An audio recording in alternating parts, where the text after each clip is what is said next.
Hello everyone, welcome to my blog. This is our blog, my life after I lost my only child, my little one, my dearest Ray. Before I start, I would like to say thank you to all my subscribers. Thank you for watching my movies, my video. Magpapasalamat ako sa inyong lahat. So, sana ay nasa maayos kayong kalagayan ngayon sa buong mundo, lalo na dyan sa ating mga kabayan sa Pilipinas. Sana ay nasa maayos kayong kalagayan. Anyway, pag-uusapan natin ngayon is all about, I am trying to be brave. Actually, I decided kasi ang daming nagdaan na araw, hindi ako nakapag-video, nakapaggawa nitong aking content. Marami akong na-video during my birthday, mga pictures, and the Mother's Day. So, and then nag-long weekend kami. So, sabi ko sa sarili ko, this is the time na I have to, it's about time for me to try to be brave. Kasi kung hindi, what's gonna happen to my life? Kasi para wala na akong nakikitang solusyon dito sa nangyayari sa buhay namin. Anyway, I tried, gumagawa ako ng paraan kung paano ko ma-divert yung emotion ko. So finally, nakapag-survive naman ako na-enjoy ko yung aking birthday with the help of my friends and of course, support ng family. And then we had chance naman to celebrate din yung Mother's Day na I'm so thankful na meron kaming consistent na pamangkin na always there para mag-comfort. So, shout out to Sue. Thank you so much, Nak, for being patient. You always there for us. Kaya, I know kung iisipin ko, I am so blessed dahil kahit wala na akong anak, meron pa rin isang taong nandyan na naging parte rin ng buhay ko na it's always there na, to support us kahit pa paano. Although, alam kong na-stress din sila sa amin. So, I'm so sorry about that. But, talagang ang hirap pala ng ganitong situation at hindi nyo maintindihan hanggat hindi nyo na-experience na. At sana wag naman ma-experience ng sino man. Sana last na kami maka-experience, pero wala naman tayong control pagdating dito sa ganitong situation. Wala naman nakakaalam kung ano yung magiging end natin sa buhay or anong magiging istorya natin sa buhay. All we have to do is just keep going. Nakakalungkot lang syempre parang random yan. Isa kaming na-random sa ganitong kabigat na problema, pero alam ko naman na lahat tayo mawawala sa mundo, pero ang mawalan ka ng anak is not easy. Napakahirap dahil parang walang acceptance. Kaya nagkakaroon tayo ng episode. There's a time na we're okay and most of the time is not. So yun ang mga bagay na pinagdadaanan ng mga ganitong situation. Anyway, like I said, nagtry na akong maging matapang, humarap sa buhay na sana para sa amin. Pero hindi pala ganun kadali, hindi madali. Kaya I try na maging relaxed to, para hindi ako ma-hit ng emotion. But hindi pala ganun kadali. Like I said, talagang babalik at babalik. So nag-try akong gumawa ng any activities na para, and then I try to stay away like sa social media, kahit na try not to post yung mga kung ano yung feeling ko, but ang hirap pala kasi that's my only way na makapag-release ako. So ang nangyari lang, parang inipon ko lang ng inipon sa puso ko yung hirap na i-experience namin. Kaya kung masusundan niya ako sa Facebook, para bang ako talaga yung isa sa mga pinaka-annoying na tao na nasa social media. But I cannot help it. Nahihiya nga, naawa din ako sa mga taong they are following my my Facebook page, dahil may mga tao din nasasaktan sa mga nakikita ng mga posting ko. But wala naman akong choice kung hindi i-release ko yung kung ano yung feeling ko. Parang it's a big help for me if I can release, kasi kung hindi, para bang sabog na ako. Pero kahit ganun pa man, maayos pa naman ang pag-iisip ko. Hindi naman ako nag-iisip ng anything to harm myself, kasi I don't think it's that me. Hindi ako yan. So hindi yung madali. Kaya minsan I am trying to find a way how to fight with my dark side, kasi ang hirap talaga. Hindi yun madali na it's okay, tomorrow is gonna be okay. So napakagulo ng pag-iisip namin. Pareho kami ng husband ko, hindi naman ako lang. Pareho kami nag-suffer dahil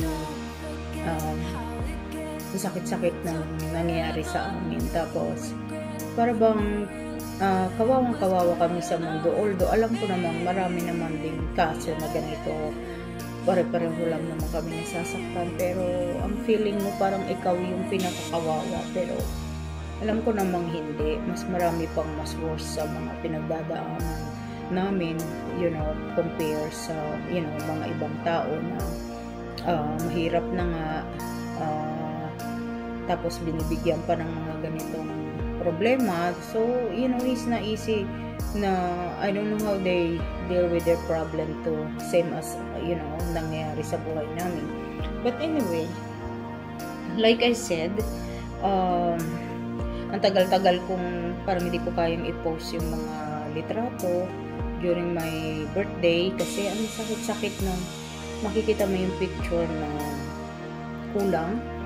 Same thing sa Mother's Day. Syempre yun yung mga special day ng mga katulad namin, at sa lahat ng mga okasyon. Although lately naman nung andito pa yung anak ko, hindi namin siya nakakasama, but still iba yung nandyan lang, alam mo, andyan lang, kaysa sa kahit anong gawin mo palang enjoy sa buhay, kahit saan ka pumunta, instead na maging happy ka, lalo ka lang malulungkot, lalo mo lang sasaktan yung sarili mo. Pero ano naman yung gagawin namin sa mundo kung magtatago na lang kami dito sa loob ng bahay? Kung ano-ano na yung gagawin mo, pero everything na gagawin mo is parang parusa yun sa sarili mo, kasi talagang hindi mo talaga makita yung beauty ng labas. Hindi mo ma-appreciate how blessed you are na everyday nabubuhay ka pa. Parang lahat yun is not, it's useless. Kaya minsan I don't know what to do. Kaya gusto ko nang baguhin yung mga nararamdaman ko, pero hindi ko talaga magawa.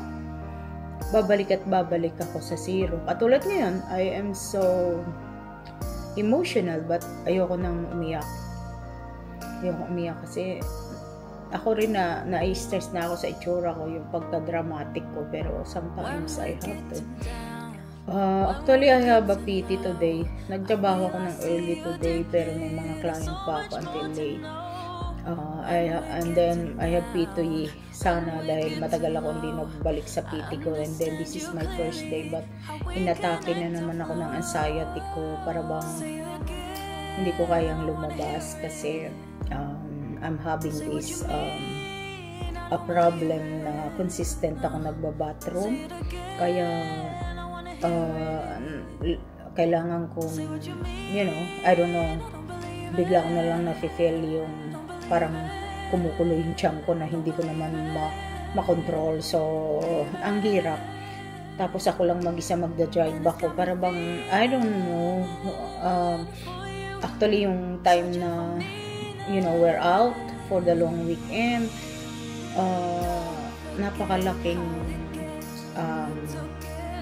sacrifices yung ginagawa ko because I'm trying not to drink, I'm trying not to eat much, kasi yun yung problema ko, yung tiyan ko.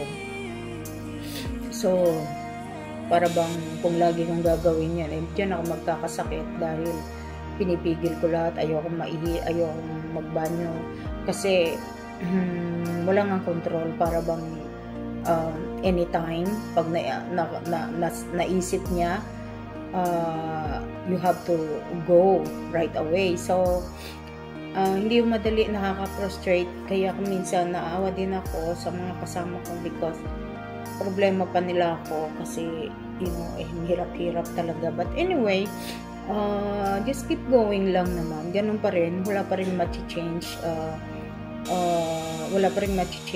Magta-try ka pa rin mag-survive sa pinagdadaanan namin na ganito. So kaya magpapasensya na kayo.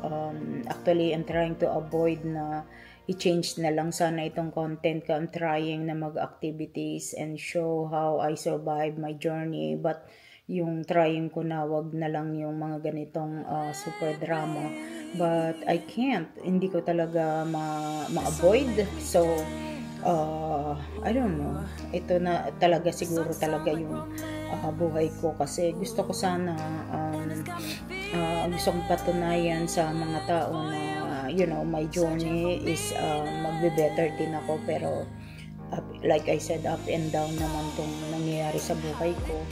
Kaya minsan nahihiya ako sa mga tao na pakita ko sa kanila I am eager na matulungan yung ibang naghihirap din na katulad namin, na we can do it. But ang nangyayari naman ganito naman, up and down. Sometimes I'm okay, sometimes it's like hindi, sometimes it's worse, Kaya